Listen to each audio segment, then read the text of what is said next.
दिल्ली और कश्मीर के बीच के दिलों की दूरी को हम कम नहीं कर पाए। क्या कारण रहा? आज हम सबको अपने आप से पूछने की आवश्यकता है। आज हमारे मित्र ने जब भाषण देते हुए यहां से कहा, वरिष्ठ सदस्य हैं, मुझे अभी तक ये समझने में शायद मेरी कमी होगी, आखिरकार इन्होंने किसके ऊपर आरोप लगाया या क्या जानना चाहते थे कि ये परिस्थितियां कैसे पैदा हुई? क्या ये एनकाउंटर के खिलाफ थे या बीजेपी और पीडीपी के गठबंधन के खिलाफ थे या पाक के हस्तक्षेप के खिलाफ थे या जो वहां पर सुरक्षा बलों के द्वारा पैलेट गन्स वगैरह का कंट्रोल करने के लिए इस्तेमाल किया गया उसके खिलाफ थे? आखिर ये परिस्थितियां क्यों पैदा हुई? आखिर 8 जुलाई को जो व्यक्ति मारा गया वो कौन था? क्या इसमें तो कोई दो राय नहीं कि बुरहान वानी जो थे वो एक आतंकवादी थे? लंबे समय से उनको पकड़ने की बात चल रही थी और जिस व्यक्ति से भारत की सुरक्षा को खतरा हो और सुरक्षा बलों ने उनको मार गिराया हो तो सुरक्षा बलों को उसकी बधाई देनी चाहिए कि देश की सुरक्षा के लिए उन्होंने काम किया है। लेकिन उसके बाद जो परिस्थितियां खड़ी हुई वो कई और प्रश्न खड़े करता है। दुख के साथ ये कहना पड़ता है क्योंकि आरोपों में शायद कुछ कमी थी और तथ्यों की जो आंकड़े मेरे पास हैं, और मैं माननीय गृह मंत्री जी से जानना चाहूंगा कि 2005 में अगर टेररिस्ट वायलेंस, आतंकी हिंसा के 1990 मामले थे और 2014 तक आकर वो 222 तक कम होकर रह गए और कुल मौत 2005 में अगर 1663 लोगों की हुई तो 2014 में कम होकर वो 185 की रह गई। तो बड़ा नहीं, ये कम हुआ है। और जहां तक इन्फिल्ट्रेशन की बात है, 2005 में 597 ऐसे मामले सामने आए जो 2014 में कम होकर 222 रह गए। तो कृपया करके होम मिनिस्टर साहब ये बताएं कि आखिरकार ये कमी जो आई है इसके लिए मैं सरकार को, अब की सरकार को भी और पूर्व की सरकार को बधाई देना चाहता हूं और विशेष तौर पर सुरक्षा बलों को बधाई देना चाहता हूं कि जिन्होंने लगातार ऐसे मामलों में कमी लेकर आए हैं। सुरक्षा बलों को हमें बधाई देनी चाहिए जो अपना घर परिवार छोड़कर वर्षों वर्षों तक अपने परिवार से दूर रहते हैं। अपने परिवार की सुरक्षा नहीं, 125 करोड़ भारतीयों की सुरक्षा करने के लिए अगर अपना बलिदान कोई देता है तो भारत का सैनिक देता है, जिस पर हमें गर्व होना चाहिए। लेकिन जब उसके खिलाफ हथियार उठाया जाता है, जब उसके खिलाफ आवाज उठाई जाती है, जब पथराव किया जाता है, आज मुझे ऐसा महसूस हुआ जैसे शायद पथराव की घटनाएं पहली बार हुई। मैं केवल तीसरी बार सांसद बना हूं उपाध्यक्ष महोदय, लेकिन सन 2010 की घटना मैं याद कराता हूं, जुलाई महीने की। यही सदन था, हम उस ओर बैठे थे, आप इस ओर बैठे थे। 3 महीने तक पथराव की घटनाएं रही, 3 महीने तक। क्या कारण था उसके पीछे और उस समय की सरकार कौन थी? क्या उसकी भूमिका रही? मैं तो उस समय नया सांसद था, मैंने तब भी सभी सांसदों के पास जाकर कागज पर साइन कराकर एक अनुरोध किया था कश्मीर के युवाओं से कि हिंसा से कुछ नहीं मिलेगा, हमें यहां पर वातावरण ठीक करना होगा, उन तक पहुंचना होगा। और मैं तो भारतीय जनता पार्टी का सदस्य हूं जिसके डॉक्टर श्यामा प्रसाद मुखर्जी जो चाहे कलकत्ता से आते थे, लेकिन कश्मीर के लिए किसी ने अपना बलिदान दिया तो डॉक्टर श्यामा प्रसाद मुखर्जी ने दिया था। अटल जी ने कश्मीरी जमहूरियत और इंसानियत के दायरे में रहकर सारी बात करने की बातचीत कही। अगर सही मायने में कश्मीर में कभी कोई संभावना देखी गई कि हालात सुधर सकते हैं, ये दिलों की दूरियों में कमी हो सकती है, ये जो 2 हिस्सों में अलग अलग दिखाने का प्रयास किया जाता है भारत का ही एक हिस्सा है, तो अटल जी के समय वो देखने को मिला था। बहुत प्रयास उसमें हुए, लेकिन सन 2010 जुलाई में ये पथराव की घटनाओं के पीछे क्या सरकार उस समय पैलेट गन्स नहीं चली थी? क्या उस समय पैलेट गन्स का प्रयोग नहीं किया गया था? मैं गृह मंत्री जी से जानना चाहता हूं, किसके समय वो खरीदी गई, किसने उसका इस्तेमाल किया, किसके ऊपर उसका इस्तेमाल किया गया? मेरे कश्मीर के नौजवान भाई, चाहे किसी की सरकार के समय उसके जान गई हो, मेरे वहां के भाई बहन, चाहे वो 15 साल का हो या 50 वर्ष का हो, एक एक कश्मीरी हमारा भाई और हमारी बहन है और उनकी जान हमें प्यारी है, उसकी जान की हमें सुरक्षा करनी चाहिए, चाहे वो प्रदेश की सरकार हो, केंद्र की सरकार हो। प्रधानमंत्री जी के बारे में कहा गया, मैं सदन के सामने कहना चाहता हूं, मैं आज आंकड़े नहीं देना चाहता था, लेकिन मजबूरी में अब कहने पड़ेंगे। कश्मीर में बाढ़ आई, हमने असम की घटनाएं भी देखी जब आपके यहां से प्रधानमंत्री आते थे, लेकिन वहां पर फौज नहीं पहुंचती थी और प्रधानमंत्री भी नहीं आते थे।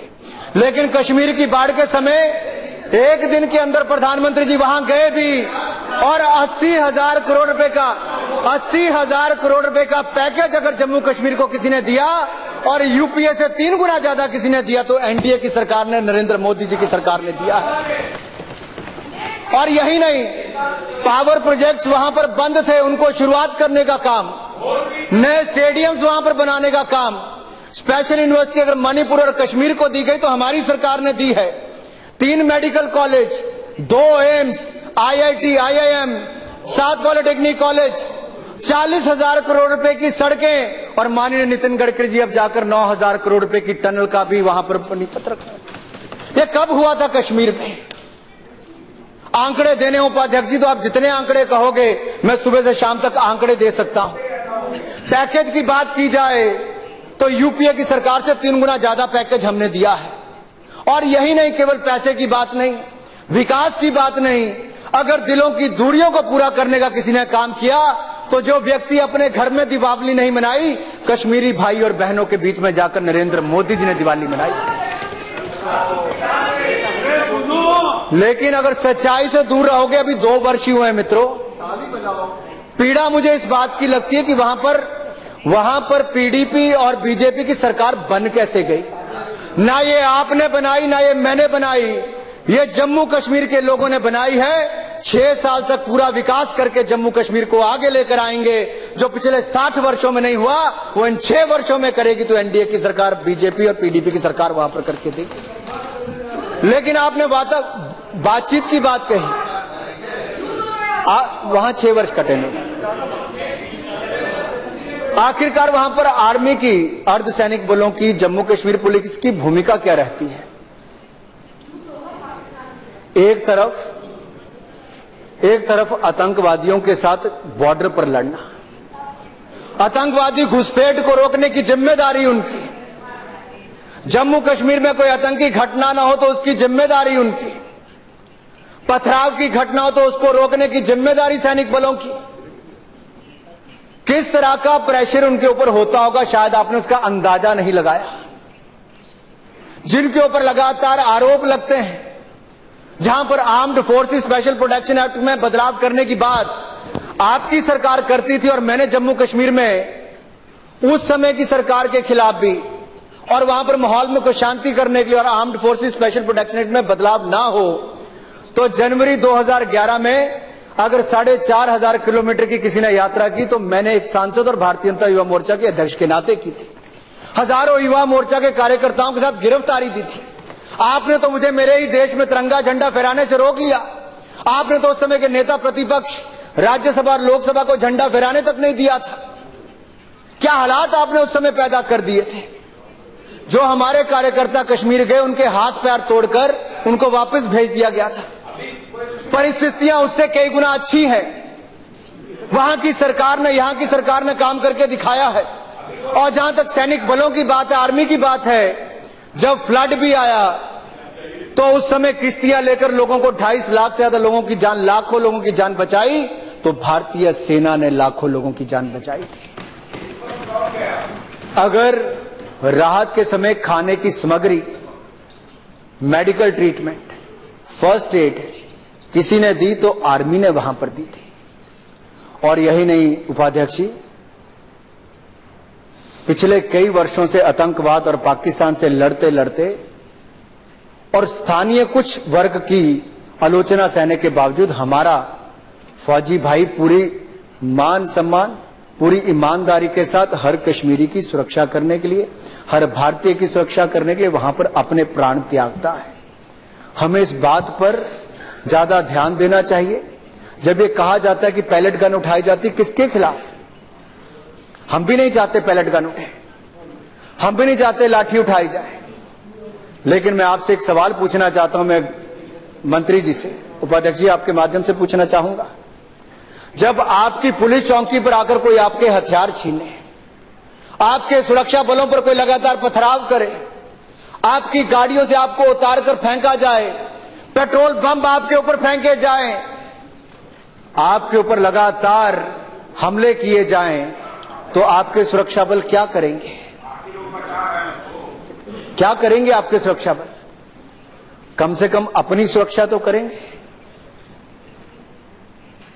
अगर विपक्षी मित्रों के पास, क्योंकि हमें तो सत्ता में कम वर्ष हुए हैं, इन्होंने इतने वर्षों तक राज किया, इनके पास कोई समाधान है तो कृपया करके वो भी उसका उल्लेख जरूर करें। और मुझे दुख इस बात का होता है कि राज्यसभा में कांग्रेस के जो पूर्व मुख्यमंत्री और वहां के सदस्य भी हैं, वरिष्ठ नेता हैं, उन्होंने कहा कि 40 जहाज एक दिन में कश्मीर में आते हैं, अब टूरिज्म को बढ़ावा हो रहा है, लाखों लोगों को रोजगार मिल पा रहा है। लेकिन हमारे यहां के सदस्य ने कहा कि बहुत जीडीपी की ग्रोथ रेट नीचे आ गई। ये दोनों में बहुत विरोधाभास है। पार्टी में ही मुझे लगता है आंकड़ों की कहीं ना कहीं कमी है, कहीं ना कहीं उसका वो देखना चाहिए। जहां तक सरकार और सुरक्षा बलों की भूमिका है, बहुत अच्छी रही, लेकिन पाकिस्तान की भूमिका क्या रही? पाकिस्तान जो आग लगाने का काम कर रहा है, सोनिया जी, हमें जरूर देखना पड़ेगा, कहीं तेल लगाने का काम, तेल डालने का काम हमारी ओर से किसी का तो नहीं हो रहा। आग तो पाकिस्तान लगा रहा है, तेल डालने का काम हमारे यहां से तो किसी की ओर से नहीं हो रहा। अगर हम सब राजनीतिक दल जम्मू कश्मीर के लोगों की सुरक्षा की बात करते हैं, उनको सुरक्षित देखना चाहते हैं, सब एक स्वर में बात करते हैं, तो कुछ दुनिया की कोई ताकत नहीं जो हमें रोक पाए। जम्मू कश्मीर हमारा है, सदा भारत का ही हिस्सा रहेगा। पाकिस्तान ने 3 युद्ध भारत के साथ लड़ लिए और तीनों युद्धों में पाकिस्तान को धूल किसने चटाई? तो भारतीय सेना ने चटाई है। हमें इस बात का गर्व होना चाहिए। उनका सपना सदा ये रह जाएगा। मुझे नहीं पता कांग्रेस के कितने नेता वहां पर सीमा पर लड़ने गए थे, मुझे नहीं पता कांग्रेस के कितने नेता सीमा पर लड़ने गए थे, लेकिन मैं इतना कह सकता हूं, जब कारगिल का युद्ध हुआ था तो हिमाचल प्रदेश के उस समय के मुख्यमंत्री प्रेम कुमार धूमल और उस समय में हमारे प्रभारी नरेंद्र भाई मोदी जी कारगिल की सीमा पर सैनिकों का मनोबल बढ़ाने वाले कोई नेता गए थे, तो हमारे नेता गए थे। मैं कहना नहीं चाहता था, लेकिन आप लोगों ने बुलवाया है, इसलिए मैं आपको याद करवा रहा हूं। अब मैं ये नहीं कहूंगा 90,000 सैनिक किसने छोड़े। आपको ये पता होना चाहिए कि जम्मू कश्मीर की समस्या आपके किस नेता की कमी के कारण है। मैं उस पर आज नहीं जाना चाहता, यह आपको पता है, और नहीं पता होगा तो इतिहासकारों के पास जाकर समझ लीजिए। जो अफजल को अफजल गुरु कहते हो, जो उसको शहीद बताते हो, मैं उनसे बहस नहीं करना चाहता। अफजल जी भी कहते हैं वैसे तो। पाक की भूमिका क्या रही? पाक सीधे युद्ध में हमसे कभी नहीं जीत पाया और ना ही कभी जीत पाएगा। पाक का सपना जो कश्मीर को अपना करने का था, न कभी वो पहले पूरा हो पाया है, न कभी वो भविष्य में पूरा हो पाएगा। इस बात की बात हम कह देना चाहते हैं। जब वो लड़कर नहीं ले पाए तो आतंकवाद को बढ़ावा देने का प्रयास किया। पिछले 3-4 दशकों से लगातार हमारी सेना वहां पर लड़ रही। आदरणीय जनरल वीके सिंह जी यहां पर बैठे, इन्होंने तो वहां पर परिस्थितियां देखी। जब आतंकवाद के माध्यम से भी वो नहीं कर पाए, अलगाववादी नेताओं के माध्यम से भी नहीं कर पाए, तो पैसे के माध्यम से वहां के युवाओं को भटकाने का प्रयास किया गया। और ये कोई छिपी हुई बात नहीं है। मैं माननीय मंत्री जी से ये भी जानना चाहूंगा, क्या इस समय पैसे का भी इस्तेमाल हो रहा है? क्या पाकिस्तान की इसमें भी भूमिका आ रही है? क्या पाकिस्तान ने जो बुरहान अली को वानी को शहीद घोषित किया और काला दिवस मनाने की बात कही, जिसका हमने विरोध भी किया, आलोचना भी की,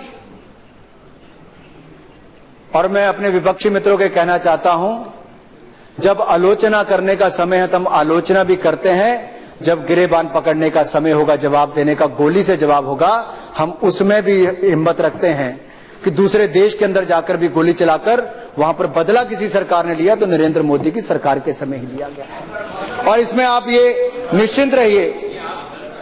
और ये स्टोन पेल्टिंग और उपाध्यक्ष जी, ये जो स्टोन पेल्टिंग का विषय बार बार आया है, क्या ये स्टोन पेल्टिंग अभी अभी शुरू हुई? ये जो सरकारें गिराने का काम कांग्रेस कई वर्षों तक करती रही, जब 80 के दशक में एनसी की सरकार उस समय गिराई गई थी, उस समय भी स्टोन पेल्टिंग बहुत हुई थी, उस समय शुरुआत हुई थी।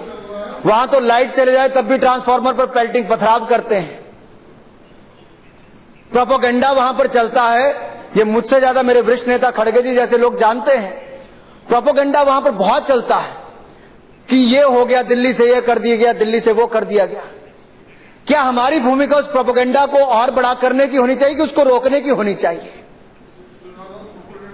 और क्या सोशल मीडिया की आज भूमिका क्या है उपाध्यक्ष जी? सोशल मीडिया में दुनिया भर में देखा गया, चाहे अरब स्प्रिंग की बात की जाए, ISIS की बात की जाए, दुनिया भर में तख्ता पलट करने के लिए सोशल मीडिया का दुरुपयोग किया गया। जो समाज को जोड़ने का और समाज को जोड़ने का काम होना चाहिए, आज समाज को तोड़ने का और हिंसा फैलाने का काम सोशल मीडिया के माध्यम से भी हो रहा है। लेकिन फ्रीडम ऑफ स्पीच, अभिव्यक्ति की आजादी का अधिकार हम सबको है और होना चाहिए। आपने तो लगाम लगाने की कोशिश की, हमने तो वो भी नहीं किया। हम उसमें विश्वास रखते हैं। जो आज चौथे स्तंभ की बात करते थे मीडिया की, मेरे मीडिया के मित्र जो लिखे आप लिखिए, खुलकर लिखिए। मोदी जी की जितनी आलोचना आपको करनी आप कर सकते हैं, मोदी सरकार की आपको जितनी आलोचना करनी आप कर सकते हैं, आपको जितनी नीतियों की आलोचना करनी, कार्यक्रमों की आप कर सकते हैं, लेकिन एक आतंकवादी को पहले पन्ने पर शहीद या बड़ा हीरो या उसको ग्लोरीफाई करने का काम मत करिए, इससे देश को नुकसान हो रहा है। आप अपनी भूमिका को समझिए।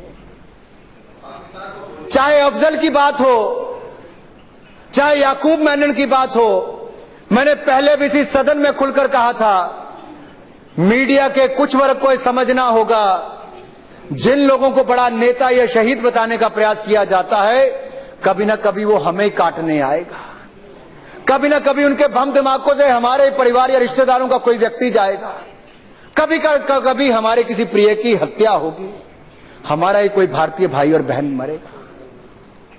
आतंकवाद के खिलाफ लड़ाई में हम सबको इकट्ठा होना चाहिए। और यह पूर्व में इस सदन का उदाहरण रहा है। जब जब पाकिस्तान को संदेश देना है, चाहे हमारे आपस में कितने भी वैचारिक मतभेद हों, लेकिन देश की एकता और अखंडता के लिए सभी राजनीतिक दल सदा पहले भी एक साथ आए हैं। और मैं विश्वास करता हूं कि आज भी यहां से कोई ना कोई ऐसा संदेश, ऐसा रेजोल्यूशन देना चाहिए कि पाकिस्तान को और पाकिस्तान के 19 जुलाई को काला दिवस मनाना और बुरहान अली को शहीद घोषित करना, इसके खिलाफ यहां से कड़ा संदेश पूरी दुनिया भर में और विशेष तौर पर पाकिस्तान के खिलाफ जाना चाहिए। ये जाना चाहिए। इसमें हमारी एकजुटता नजर आएगी और केवल सरकार की इसमें भूमिका नहीं, इसमें हर भारतीय की भूमिका, जैसे हमारे विपक्षी दल के नेता कह रहे थे। लेकिन अगर हम इसी तरह से आतंकवादियों को ग्लोरीफाई और ग्लैमराइज करते रहेंगे, उनका महिमा गुणगान करते रहेंगे, उनको और आकर्षक रूप में पेश करते रहेंगे, उससे पूरे देश को नुकसान होगा। मैं आदरणीय गृह मंत्री जी से पूछना चाहूंगा कि अगर सोशल मीडिया पर बुरहान अली एक्टिव था तो हमारे सुरक्षा बलों ने, हमारी आईबी ने उस पर पहले रोक क्यों नहीं लगाई? आखिरकार उसका इतना बड़ा कद कैसे होता चला गया? आप बाकी लोगों की अभिव्यक्ति की आजादी पर तो मैं कहता हूं कि ठीक है, उनको आजादी रहनी चाहिए, लेकिन आतंकवादी बाकी लोगों को अपनी ओर आकर्षित करे और हमारी सुरक्षा एजेंसियां चुप बैठी रही, ऐसा क्यों हुआ और भविष्य में ऐसा ना हो इसके लिए हम क्या प्रयास करने वाले हैं। और ये जो प्रोपेगेंडा है जो कश्मीर में लगातार चलता है, इसके लिए हम सब इकट्ठे मिलकर क्या काम कर सकते हैं। उपाध्यक्ष जी, मुझे ये कहते हुए दुख होता है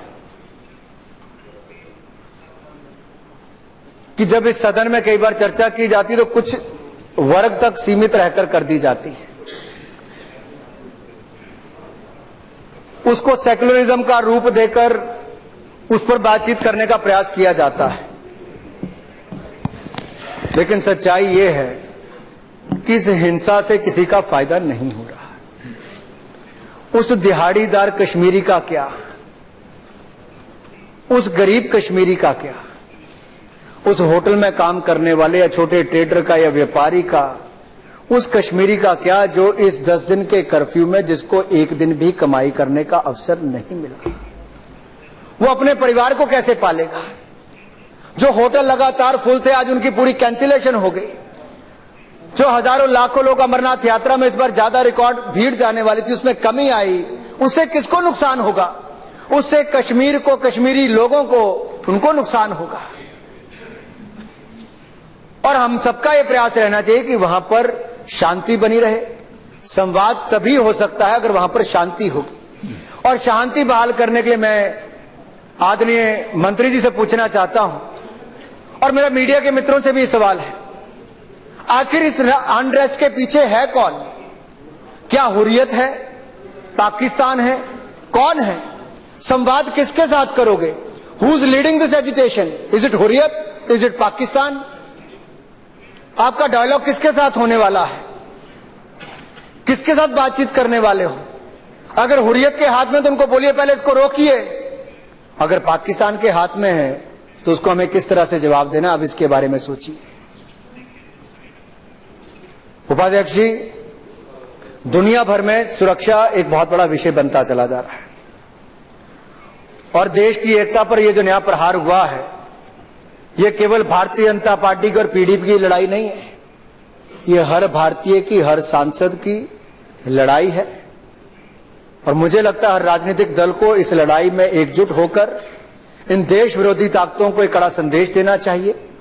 प्रधानमंत्री जी और सरकार ने लगातार कश्मीर के लोगों तक पहुंचने का प्रयास किया है और जो दिवाली के दिन भी कश्मीर के भाई और बहनों के बीच में हो, जो फ्लड के समय भी उनके बीच में रहा हो, दिन रात एक करके उनकी चिंता करता हो, जहां पर हमारे गृह मंत्री जी रोज दिन में 3 बार जम्मू कश्मीर की मुख्यमंत्री से बातचीत करके हर कश्मीरी भाई बहन की सुरक्षा की बात करता हो, मैं बधाई देना चाहता हूं ऐसी सरकार को जो कश्मीर के बारे में इतनी चिंतित है और आगे भी उसके विकास के बारे में बात करेगी। और हमें यह भी लगातार प्रयास करना है कि ये जो दुनिया भर में आतंकवाद के खिलाफ भारतीय जनता पार्टी के नेता नरेंद्र मोदी जी ने और देश के लोकप्रिय प्रधानमंत्री ने पूरी दुनिया भर में आतंकवाद के विषय पर भारत की बात रखी है और भारत एक नई ताकत के रूप में उभर रहा है, तो देश के अंदर ये जो परिस्थिति पैदा हुई है इसको कैसे रोका जाए, मेरे हर कश्मीरी भाई बहन को किस तरह से सुरक्षित रखा जाए, कैसे हमें पैलेट गन ना चलानी पड़े, कैसे हम लाठी ना उठाएं, कैसे हम पथराव को रोक पाएं, कैसे हम दोनों तरफ से रिस्ट्रेन कर पाएं, कैसे मेरा किसी कश्मीरी भाई को अस्पताल जाने की जरूरत ना पड़े और ना ही मेरे किसी सुरक्षा बल को घायल होने की परिस्थिति में खड़ा होना पड़े।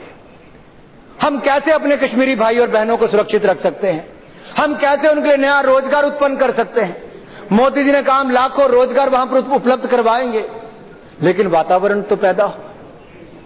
सरकार काम करने के लिए तैयार है, हजारों करोड़ रुपए के वहां पर कामकाज हो रहे हैं, नए रोजगार के अवसर मिल रहे हैं, लेकिन इसके साथ ही साथ वातावरण बनाना हर राजनीतिक दल का प्रयास है। इसको ये कहकर आलोचना ना करें उपाध्यक्ष जी कि बीजेपी पीडीपी की सरकार बनी तो ये हुआ, नहीं, ये कश्मीर के लोगों ने, जम्मू कश्मीर के लोगों ने बनाई है। ये मत कहिए कि देश में भाजपा की सरकार है इसलिए हो रहा है। लंबी चौड़ी नहीं, टू दी पॉइंट हम लोगों को देश भर के जितने यहाँ बैठे हैं सब एक होना पड़ेगा। तो संक्षेप में बात कोई कहनी हो तो कह लो, सुझाव देना हो तो। ये लंबे चौड़े भाषण कराओगे, इस मुद्दे पर क्या कदम उठाना है वो बताओ। हाँ, कितनी गंभीर समस्या है, अंदर मैं 3 मिनट में बता दूँ गंभीर क्या है। वो अता पता है कि इसके पीछे कौन है, सब मिलकर क्या करना चाहिए वो पता है बताओ। कि पीछे कौन है इसके। लंबे चौड़े भाषण हो रहे हैं। उपाध्यक्ष जी, राय दीजिए तो 4 मिनट में कहना हो। उपाध्यक्ष जी, पूरा सदन एक है इस मामले में। उपाध्यक्ष जी, सच्चाई ये है कि आज पाकिस्तान के अंदर जो उनके प्रधानमंत्री हैं, उनके देश के अंदर आज उनकी भूमिका बहुत कम हो गई थी। जब पनामा पेपर्स की लीक हुई तो पूरे उनके पाकिस्तान के अंदर संकट खड़ा हो गया कि पाकिस्तान के प्रधानमंत्री रह पाएंगे नहीं रह पाएंगे। और कश्मीर के मुद्दे को लेकर वहां पर लगातार कई वर्षों से राजनीति हो रही है।